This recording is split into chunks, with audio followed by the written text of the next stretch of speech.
Halo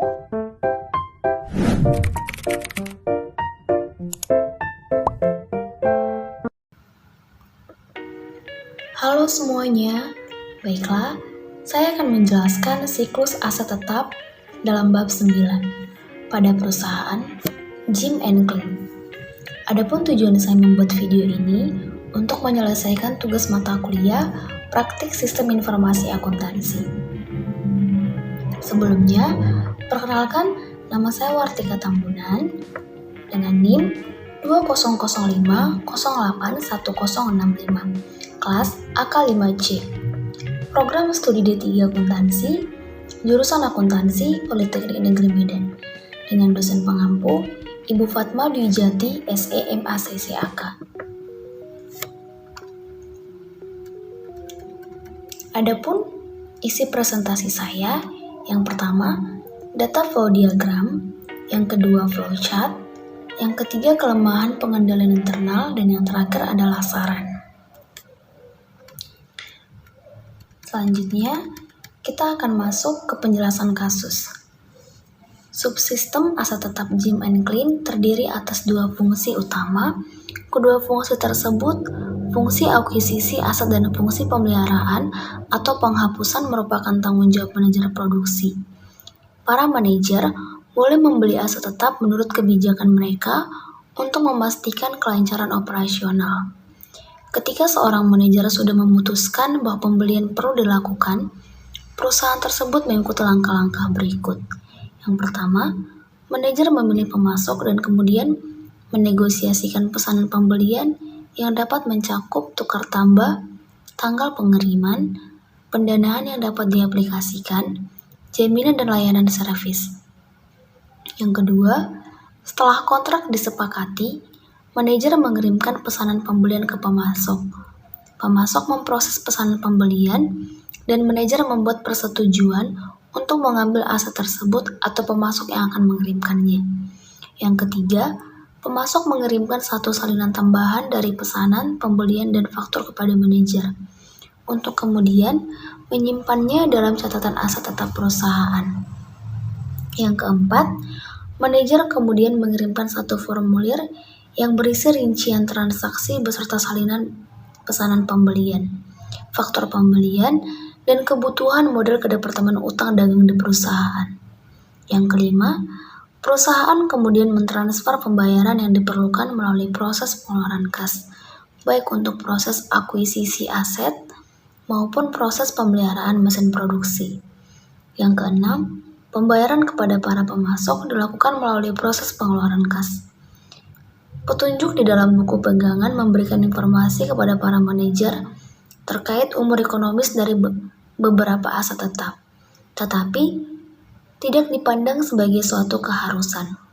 Tidak ada otorisasi formal untuk membeli atau menghapus aset.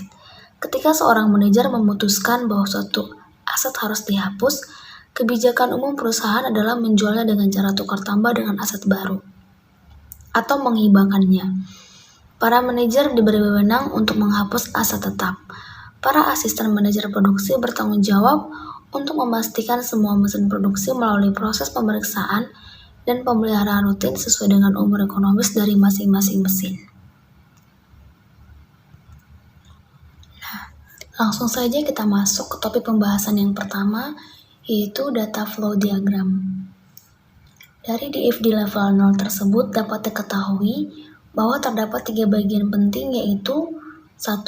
Akuisisi aset tetap, kedua penghapusan aset tetap, yang ketiga pemeliharaan aset tetap.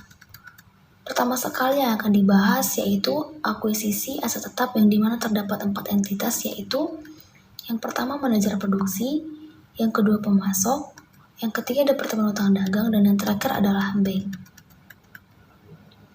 Yang pertama yaitu akuisisi aset tetap, di mana manajer produksi membutuhkan aset tetap baru untuk memenuhi kebutuhan produksi sehingga dilakukan pembelian aset. Yang dilakukan terlebih dahulu yaitu memilih pemasok dan menegosiasikan kontrak atau pesanan pembelian, dan kemudian dilakukan pesanan kebutuhan. Setelah itu, pemasok akan menerima pesanan pembelian dan akan membuat salinan tambahan dan faktur yang nantinya akan diserahkan ke manajer produksi. Kemudian, manajer produksi akan mencatatnya ke catatan aset perusahaan. Manajer produksi akan mengirimkan formulir yang berisi rincian transaksi beserta salinan pesanan faktur pembelian dan kebutuhan modal ke Departemen Utang Dagang. Departemen Utang Dagang akan memberikan garansi pembayaran. Kemudian, Departemen Utang Dagang akan mencatat berapa jumlah utang dari pesanan-pesanan tersebut ke bukti-bukti utang dagang. Lalu, Departemen Utang Dagang akan menfaktur pembayaran yang akan diperlukan melalui proses pengeluaran kas yang dimana akan diupdate ke jurnal pengeluaran kas. Pengeluaran kas ini dilakukan melalui bank atau melalui pemasok. Yang kedua yaitu penghapusan aset tetap. Dimulai dari penerimaan, kemudian mencatat akuntansi aset tetapnya yang berasal dari penerimaan sesuai jadwal depresiasi. Kemudian, menyerahkannya ke asisten manajer produksi. Lalu, asisten manajer produksi akan melakukan pemeriksaan aset tetap dan akan memberikan hasil laporan pemeriksaan kepada manajer produksi.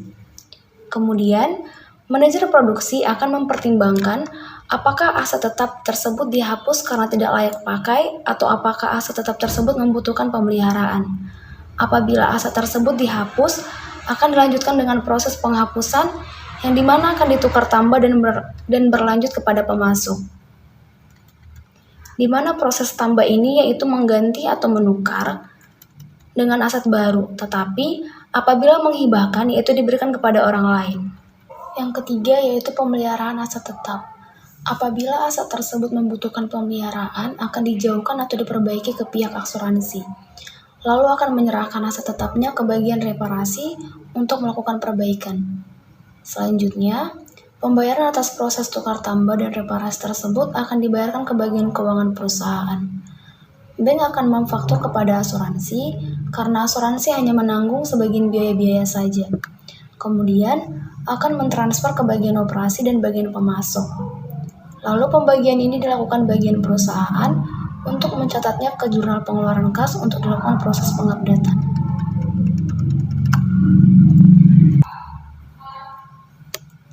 Selanjutnya yaitu DFD level 1. Pada DFD level 1 ini yaitu entitas manajer produksi melakukan pembelian kemudian dibuatkan syarat kontrak sebelum dilakukan pembelian.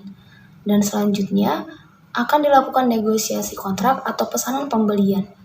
Maka setelah itu akan keluarlah pesanan pembelian atau kontrak untuk proses pembelian. Selanjutnya yaitu DFD level 2. Pada DFD level 2 dilakukan pesanan pembelian berdasarkan kontrak dan kemudian pesanan tersebut diterima. Kemudian pesanan diproses dan yang terakhir dibuatkan dokumen faktur dan salinan tambahan yang dibutuhkan yang menghasilkan faktur pembelian dan salinan tambahan fakturnya. Selanjutnya yaitu DFD level 3. Pada DFD level 3 ini, terdapat Departemen Utang Dagang di dalamnya ada faktur pembelian, garansi pembayaran, salinan pesanan pembelian, formulir, dan kebutuhan modal dari manajer produksi. Kemudian menerimanya, lalu dilakukan pengecekan berapa jumlah utang dagang yang ada. Kemudian, mencatat utang dagang dan garansi pembayarannya yang akan menghasilkan buku atau utang dagang.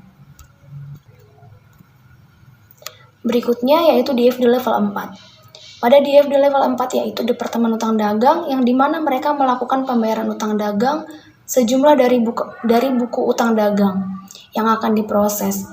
Proses pembayaran dilakukan melalui proses transfer melalui bank. Kemudian, bank ini akan mentransfernya kepada pemasok, lalu melakukan pencatatan atau sejumlah uang yang telah dikeluarkan, selanjutnya akan diupdate ke jurnal pengeluaran kas. Selanjutnya yaitu DFD level 5, di mana pada DFD level 5 terdapat aset tetap yang kemudian dilakukan pencatatan, selanjutnya membuat jadwal depresiasi. Lalu, menghasilkan jadwal depresiasi yang digunakan yang dimana akan mengetahui umur atau macam manfaat dari aset tetap tersebut. Selanjutnya, yaitu DFD level 6. Pada DFD level 6, asisten manajer produksi menerima jadwal depresiasi dari penjadwalan yang telah dibuat sebelumnya. Kemudian, akan dilakukan pengecekan dan akan dibuatkan laporan yang akan menghasilkan hasil laporan pemeriksaan. Selanjutnya yaitu DFD level 7, di mana pada DFD level 7 ini, manajer produksi menggunakan laporan hasil pemeriksaan. Kemudian, melanjutkan dengan proses penghapusan. Apabila dilakukan penghapusan, kemudian melanjutkannya dengan melakukan pembaharuan atau hibah yang akan menghasilkan pembaharuan aset tetap atau hibah. Selanjutnya, DFD level 8. Pada DFD level 8, pembaharuan aset tetap akan dilanjutkan dengan proses tukar tambah yang kemudian akan dibuatkan perjanjian aset tetap dengan aset baru. Selanjutnya, akan dibuat juga faktur tukar tambah yang sama menghasilkan faktur tukar tambah yang akan diserahkan ke manajer produksi. Selanjutnya yaitu DFD level 9, di mana pada DFD level 9 dijelaskan penerimaan hibah. Apabila terjadi penerimaan hibah selanjutnya, dilakukan proses pencatatan atas aset hibah tersebut dan memberikan aset hibah yang nantinya akan menghasilkan aset hibah. Selanjutnya DFD level 10, di mana pada DFD level 10 menggunakan laporan hasil pemeriksaan, kemudian membuat pengajuan perbaikan. Kemudian memberikan pengajuan kepada asuransi dan menyerahkan aset dan memberikan faktur perbaikan kepada bagian reparasi. Lalu bagian reparasi memberikan faktur kepemilikannya kepada manajer produksi. Selanjutnya DFD level 11.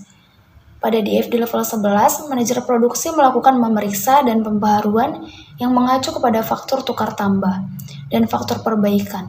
Selanjutnya, apabila proses pembayaran telah diterima, akan dilakukan transfer ke bagian reparasi dan pemasok yang dimana akan diproses melalui bank. Kemudian akan dilakukan update ke jurnal pengeluaran kas oleh bagian keuangan perusahaan. Berikutnya saya akan membahas flowchart yang pertama yaitu akuisisi aset tetap. Dari flowchart yang pertama dimulai dari akuisisi aset tetap di mana manajer produksi melakukan negosiasi atas pembelian aset tetap dengan pemasok, di mana akan dibuatkan kontrak atau pesanan pembelian yang akan menghasilkan dokumen kontrak atau pesanan pembelian yang diperlukan kepada pemasok. Kemudian, pemasok akan melakukan pemrosesan pesanan pembelian yang akan menghasilkan dokumen faktur pembelian aset tetap. Dokumen faktur pembelian aset tetap akan diteruskan ke manajer produksi, kemudian dokumen faktur pembelian aset tetap akan diproses penggandaan fakturnya, di mana akan menjadi beberapa salinan dokumen faktur pembelian aset tetap. Yang pertama, akan dicatat ke catatan aset tetap perusahaan, sedangkan salinan faktur pembelian aset tetap yang kedua dan ketiga akan disusun ke Departemen Utang Dagang. Salinan faktur pembelian aset tetap tersebut akan diteruskan ke Departemen Utang Dagang. Kemudian, salah satu salinannya akan menunjukkan utang dagang perusahaan. Salinan faktur pembelian aset tetapnya juga akan diteruskan kepada bank. Kemudian bank akan melakukan proses transfer ke pemasok, dan pada proses transfer pemasok akan menghasilkan struk bukti transfer. Struk bukti transfer akan dihasilkan dan akan diteruskan ke Departemen Utang Dagang untuk dilakukan pencatatan pada jurnal pengeluaran kas. Yang kedua, yaitu flowchart pemeliharaan aset tetap. Pada flowchart pemeliharaan aset tetap, asisten manajer produksi melakukan proses pemeriksaan masa manfaat aset tetap, di mana nantinya menghasilkan 2 dokumen laporan hasil pemeriksaan aset tetap. Pada dokumen laporan hasil pemeriksaan aset tetap, yang pertama akan dicatat di awal sesuai jadwal depresiasi dan salinan kedua akan diturunkan ke manajer produksi. Dokumen selanjutnya akan disimpan ke Departemen Manajer Produksi, yang dimana pertama sekali akan melaporkan hasil pemeriksaan aset tetap yang nantinya akan diambil keputusan, yaitu masa manfaat aset tetap, dan akan melakukan penghapusan aset tetap yang akan diteruskan kepada fungsi penghapusan aset tetap.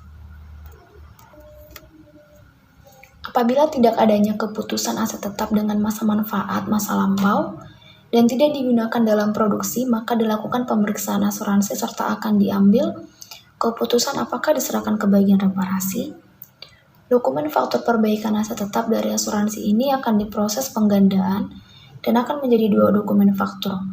Kemudian adanya dua faktor perbaikan aset tetap, yaitu akan disimpan dalam dokumen numerik. Kemudian akan dilanjut lagi ke proses pemeliharaan aset tetap, yaitu menunjukkan bukti di mana telah diterima faktor perbaikan aset tetap yang digambarkan menjadi dua dokumen. Dokumen-dokumen ini akan disimpan ke dokumen numerik. Proses perbaikan aset tetap pada asuransi yaitu harus membuat dokumentasi pemeliharaan yang dimana nanti akan menghasilkan dokumen laporan transaksi aset tetap yang akan diteruskan ke bagian keuangan perusahaan. Kemudian, pada bagian laporan keuangan perusahaan ini menerima dokumen laporan transaksi bukti pembayaran aset tetap yang akan melakukan proses masuk jumlah uang dari bank. Bank akan mengontrol proses transfer uang dengan cara komputer, yaitu dengan menghasilkan bukti transfer dan dokumennya yang akan diteruskan ke bagian keuangan perusahaan.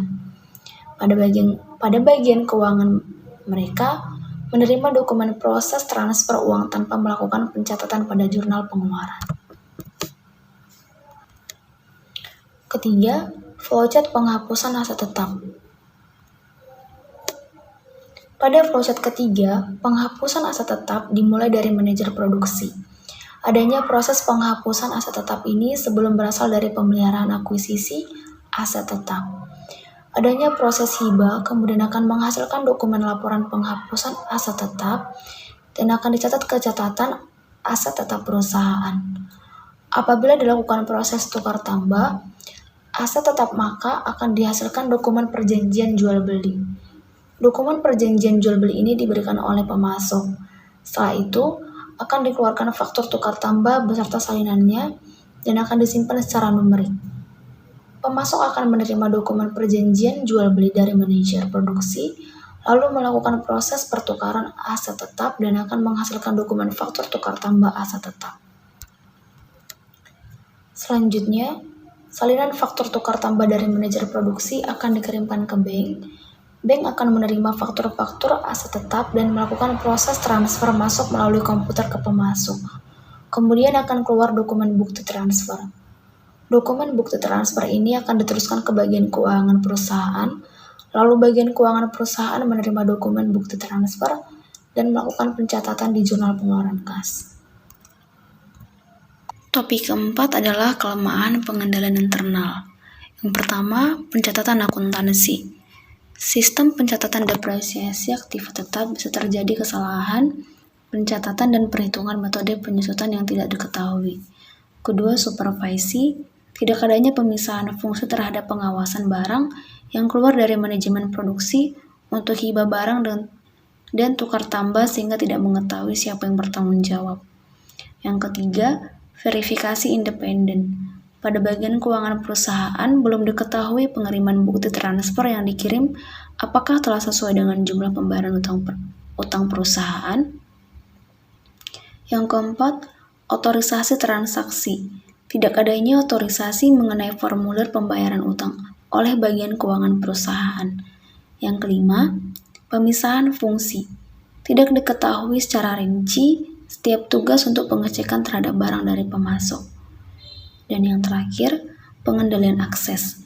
Belum diketahui batasan akses atas informasi mencakup dokumen yang mengendalikan aktiva seperti jurnal. Yang terakhir adalah saran perbaikan kelemahan pengendalian internal. Adapun saran perbaikan sistem pengendalian internal perusahaan Jim and Clean yaitu pemisahan tugas. Seharusnya terdapat departemen penerimaan yang khusus menerima dan mengecek aset tetap yang diperoleh dari pemasok, sehingga terjadi pemisahan tugas dari manajer produksi. Kedua, pengendalian akses. Seharusnya terdapat departemen khusus untuk melakukan pencatatan aset tetap yang dimiliki perusahaan, sehingga mengurangi adanya kecurangan yang mungkin terjadi dari tidak terkendalinya akses. Ketiga, sertifikasi independen. Seharusnya, Departemen Utang Usaha menerima kontrak atau pesanan pembelian untuk dicocokkan dengan faktur dan bukti transfer sehingga dapat mensertifikasi dokumen secara mandiri. Dan yang terakhir, catatan akuntansi. Seharusnya, bagian keuangan menerima salinan faktur dan bukti transfer dari Departemen Utang Usaha sehingga dapat disesuaikan. Demikianlah video pemaparan tentang kasus 9 yang bisa saya sampaikan. Apabila ada kekurangan dan kesalahan, saya minta maaf. Dan saya mengucapkan terima kasih banyak kepada semua yang telah menonton video ini. Semoga video ini bermanfaat. Sekian dan terima kasih.